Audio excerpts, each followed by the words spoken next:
e dizer para vocês que nesse momento a gente se sente bem agradecido a Deus, né, por esse momento, e também chamar de imediato o depoimento do professor Ayrton Alencar Araújo, que desde o programa de especialização em caprinos, mestrado e doutorado na França, onde nós tivemos a oportunidade de acompanhá-lo não só como professor, mas também atuando diretamente na sua banca de tese e doutorado na França, uma pessoa que viveu a história do nosso laboratório e das pesquisas com água de coco. Bom dia a todos, certo? Eu vou fazer aqui um resumo de um relato que eu fiz das minhas atividades com o professor José Ferreira Nunes. Vou fazer um breve histórico. Eu conheci o Dr. José Ferreira Nunes em 1988, conhecia já de nome, mas pessoalmente foi em 1988. Na época eu era extensionista da UFC, num projeto chamado Cabra de Corda, porque existia na época vários projetos no Brasil em comunidades carentes para a criação de cabra de corda, visando a nutrição de crianças e também o suporte nutricional de pessoas adultas, né, velhas, né, já idosas. Então, esse projeto tinha uma repercussão muito grande. E o Dr. José Ferreira Nunes, chegando na UES para fazer o curso de especialização, fez uma reportagem, não me lembro qual o jornal, mas era um jornal bem conhecido, né? Dos dois aqui, vocês podem escolher um dos dois. E a repórter fez uma confusão entre os dois projetos, pensando que era um só, né? Aí o pessoal lá na UFC ficou um pouco chocado, né? Aquela coisa de uma certa vaidade também. Aí, como eu era coordenador do projeto, me pediram para eu procurar o Dr. Nunes para averiguar o que tinha acontecido, né?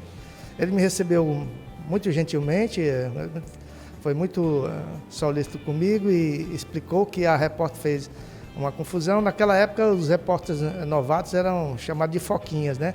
Ele até disse, foi uma foquinha que fez essa confusão aí e tal, esclareceu tudo.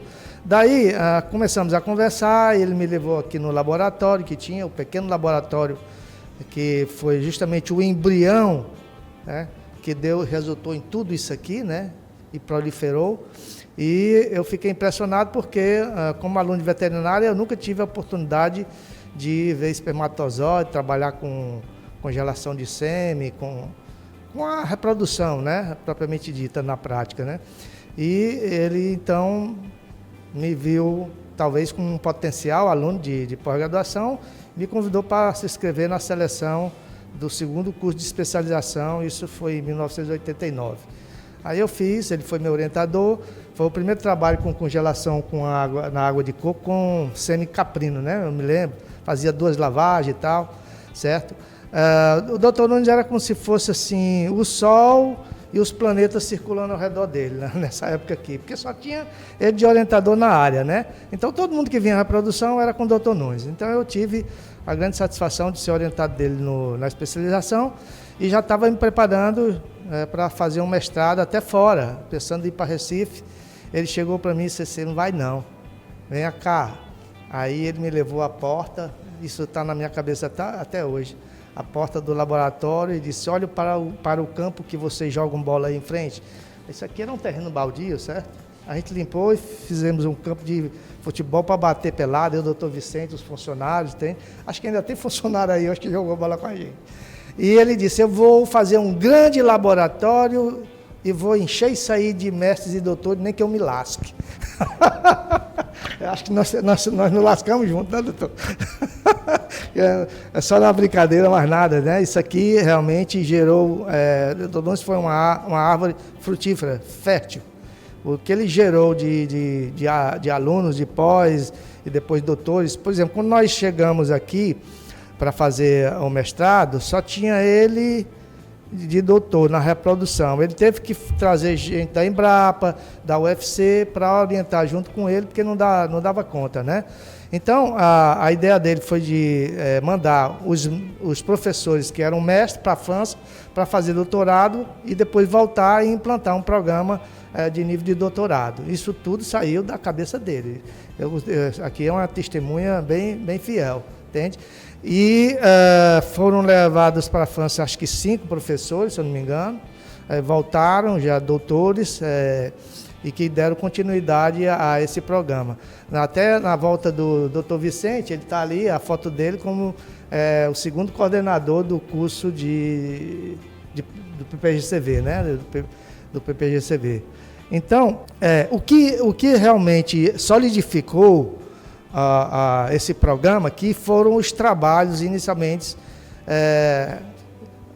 implementados pelo Dr. Nunes. Ele tinha que ter uma saída para isso aqui se tornar conhecido, já era conhecido localmente pelos criadores, então ele teve a ideia de fazer trabalhos internacionais. E na minha tese de mestrado, foi um trabalho entre a França e o Brasil, foi talvez na América Latina, né, o primeiro trabalho entre dois países, em que ele contactou com uma empresa francesa, Prokeatec, que tinha o Dr. Jean-Charles Vallée e o Jacques Perrin como sócios proprietários, e a audácia foi justamente trazer embriões da França congelados, colocar em receptores aqui no estado do Ceará, para formar um rebanho de cabras leiteiras, para o melhoramento genético dos rebanhos leiteiros do estado. Isso foi assim uma coisa de impacto em todo o país. Com isso veio também a compra de instrumentos, né? Laparoscópico, ultrassonografia. Eu tenho o orgulho de me dizer que eu fui o primeiro veterinário a trabalhar aqui com ultrassonografia. Acho que o Ecof ainda está aí com a professora Lúcia Daniel, né? É um Shumatsu japonês, sei até a marca, certo? E também a laparoscopia, inseminação artificial por laparoscopia, para você ver como a gente foi pioneiro, que teve professor, posso até citar o nome dele, Dr. Paulo Pinto, que veio fazer um curso conosco aqui, porque na USP ainda não tinha laparoscopia. Quando o Hospital Antônio Prudente começou a fazer cirurgias por laparoscopia, eles vieram nos contactar, o Dr. Nunes me indicou para ser um técnico responsável, né, porque iam treinar em suínos, né, tinha que ter a presença de um médico veterinário. E eu tive a honra de participar desse trabalho, né, como um médico veterinário. Por quê? Porque nós fomos o primeiro, talvez, a usar, em nível de campo, a técnica de inseminação artificial por laparoscopia. E vieram outras demandas, né, e outros avanços tecnológicos. Aí veio a chegada de mais outros pesquisadores de fora, que hoje se tornaram professores, né? Hoje são professores do programa. A Lúcia Daniel, o Ricardo Figueiredo, o Roberto Frank, que hoje está na Bahia, né? Depois veio o David Rondan e até mesmo professores que fizeram doutorado em outras universidades, como o Marcos Fábio, deixa eu ver outro aqui... tem outros aqui, eu não me lembro, entende? A Selene, né, que não era nem da veterinária, todo mundo se congregou aqui, né, nessa infraestrutura, certo? Para dar suporte a um programa que se tornou nota 6 na CAPES, e há muitos anos é 6, era para ser 7, né? Acredito eu que dava para ser 7, né, doutor? Certo? Mas sempre tem aquela disputa com o Sul, né? E a gente sempre sai perdendo um pouco. Quando eu terminei o mestrado, eu já estava um pouco cansado, a minha idade, eu já não era um jovem, era um jovem, mas não era um jovem assim, iniciante, né? E eu casado, né? 2 empregos, porque eu tinha também a UFC e aqui a UES, trabalhava manhã, tarde e noite. E ele me disse, olha, Ayrton, se você não se tornar doutor, você não vai ser nada. Aí eu disse, é mesmo? Aí ele me explicou. E já tinham esgotado a cota de bolsas do CNPq, doutor Nunes, não posso lhe arranjar agora, mas ele veio aquela ideia, que ele sempre tinha aqueles estalos, aquela luz, né? Papai, você é professor da UES, concorra pela CAPES. Aí eu fui lá na pós-graduação, né? Naquela época não tinha informática, nada era informatizado, era tudo nas paredes.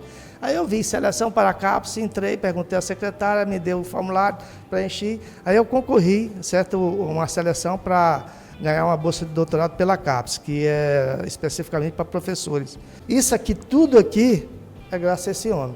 E os programas de pós-graduação em toda a UES, Renorbio, foi idealizador. Eu posso dizer o meu testemunho, mas a Cristiane pode falar o dela, que você vai ver que agrega muita coisa do que eu disse, porque cada um tem uma experiência particular.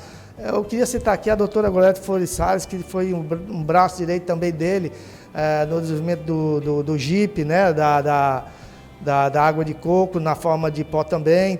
Então, se ela fosse também, ela estivesse viva, ela estaria dando um relato certo, não parecido com o meu, mas o relato pessoal dela, assim como a Cristiane pode fazer, muito doutor Vicente e muitos outros. Muito obrigado, doutor Nunes, e eu dou graças a Deus por o senhor ter existido na minha vida.